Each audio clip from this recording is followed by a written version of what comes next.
बच्चों, नमस्कार। वंदे मातरम। मैं मीना मैम। आज हम अपना अगला टॉपिक पढ़ेंगे। पिछले वीडियो में हमने पढ़ा था रासायनिक समीकरण क्या होते हैं और आज के वीडियो में हम पढ़ेंगे रासायनिक समीकरण को संतुलित कैसे करते हैं।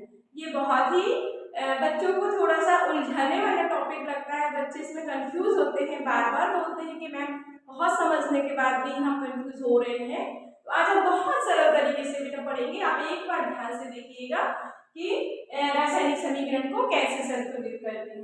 तो सबसे पहले तो हमें ये पता होना चाहिए, कोई भी जब रासायनिक समीकरण हमारे सामने लिखा होगा तो हमें ये देखेंगे कि वो रासायनिक समीकरण संतुलित है या असंतुलित, मतलब बैलेंस है या बैलेंस है।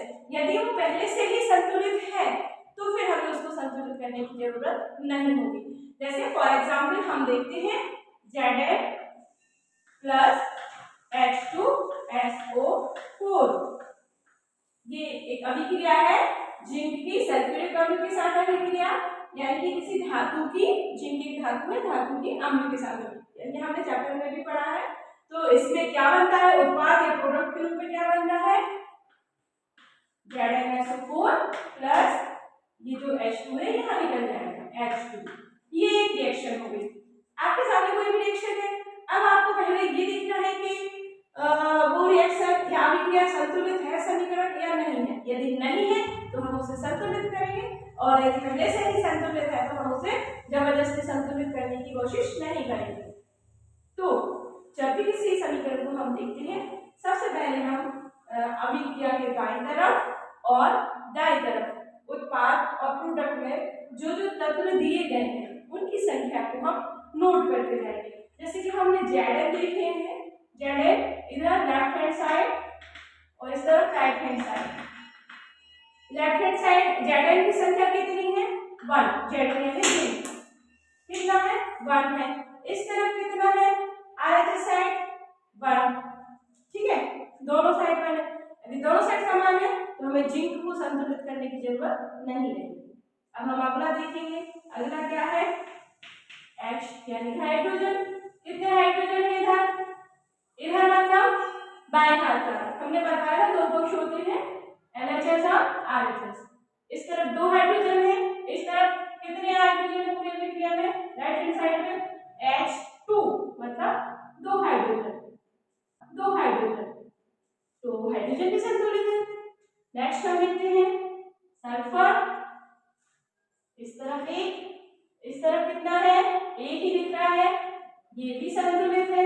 ऑक्सीजन पर चलते हैं, ऑक्सीजन कितना है लेफ्ट हैंड साइड 4 ऑक्सीजन है और राइट हैंड साइड अच्छे से ध्यान से देखिएगा, कहीं भी आपको कितने दिख रहे हैं, केवल O4 ऑक्सीजन दिख रहे हैं। तो अब हम एक बार मैच करते हैं, जिंक 1 1 ये संतुलित है, हाइड्रोजन 2 2 ये संतुलित है, सल्फर 1 1 ये संतुलित है और ऑक्सीजन 4 और 4। इसका मतलब ये है कि ये जो समीकरण है ये ऑलरेडी संतुलित है, इसे हमें संतुलित करने की जरूरत नहीं है।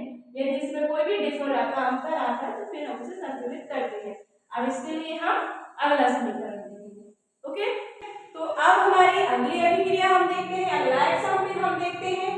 आयरन H2 के साथ अभिक्रिया कर रहा है तो क्या बना रहा है Fe3O4 प्लस H2। अब इसमें हम डायरेक्टली देख लेते हैं, सारणी हम बाद में बनाएंगे, पहले हम ये देख लेते हैं कि इसमें जो तत्वों की संख्या है वो दोनों तरफ समान है या नहीं है। तो सबसे पहले हम आयरन को भी देखते हैं। आयरन इस तरफ 1 है और इस तरफ देखेंगे Fe3 मतलब 3 आयरन है, तो ये संतुलित है, ठीक है।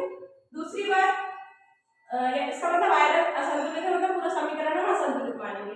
हाइड्रोजन देखेंगे 2 है इस तरफ और इस तरफ भी हाइड्रोजन 2 है, तो हाइड्रोजन की संख्या दोनों तरफ समान है, कोई दिक्कत नहीं। Next oxygen left hand side 1 है और इस तरफ कितने हैं 4 है, ठीक है, तो अब ये भी संतुलित होना है।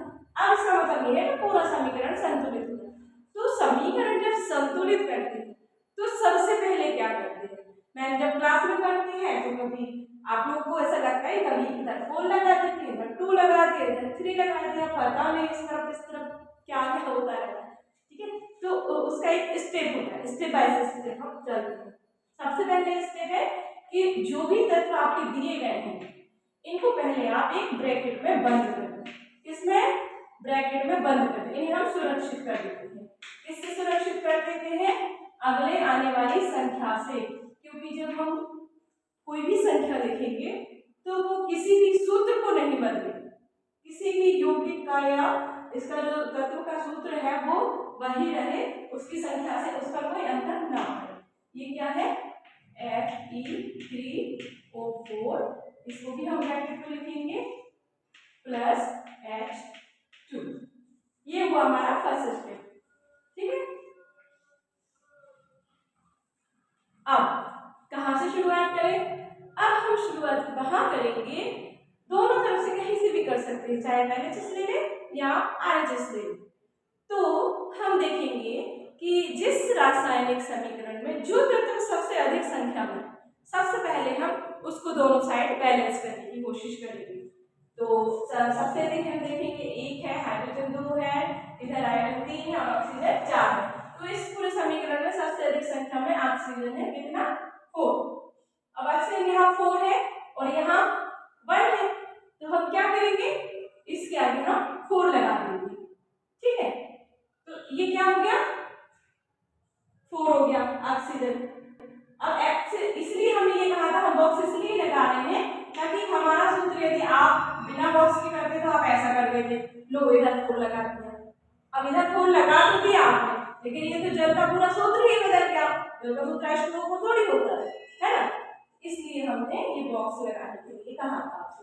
तो ये जो 4 है वो H2 के लिए भी है और O के लिए भी है, तो ऑक्सीजन यहाँ 4।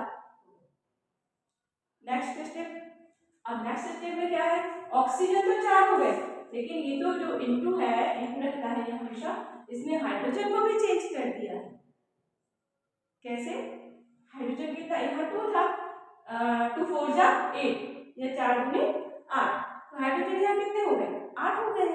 अब यहाँ हम देखते हैं कितने हाइड्रोजन है, कितने दिख रहे हैं सबको, 2 हाइड्रोजन है।